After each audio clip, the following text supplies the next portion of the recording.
In this video, I'm going to show you the best tools for sculpting 3D models.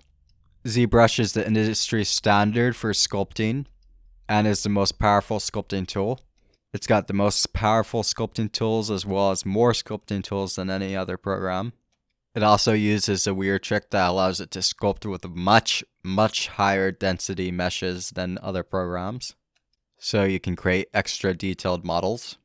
Although in other programs you can likely get away with just texturing in those super fine details that you'd have to turn into a normal map anyway.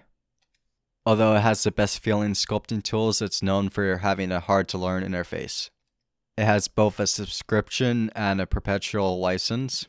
While there's no guarantee that this will continue forever if their company hits hard times, their perpetual license has historically offered free updates for life, as it's gotten free updates from the first version for 20 years.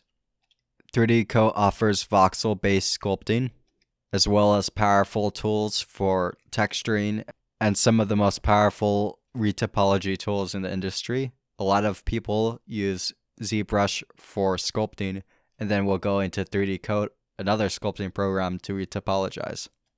Mudbox is Autodesk's sculpting tool. It's fairly cheap compared to the other non-free programs, but that's because it's not as powerful as them. It's a good option if you use other Autodesk software and you can't afford to get the bigger programs.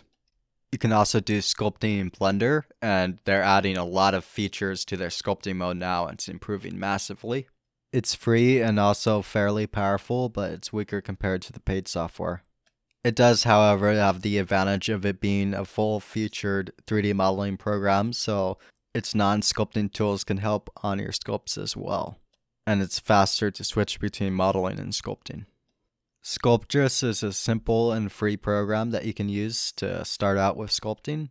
It's the least powerful here, but it's a good place to start getting a feel for it. For recommendations, if you're starting out, you might want to start with Sculptris to see if you like it and get an idea for the workflow. After that, or if you already use Blender, you might want to start sculpting in Blender. As it's free and also pretty powerful, it's great for sculpting in, especially if you only do a little bit of sculpting or do more simple sculpts.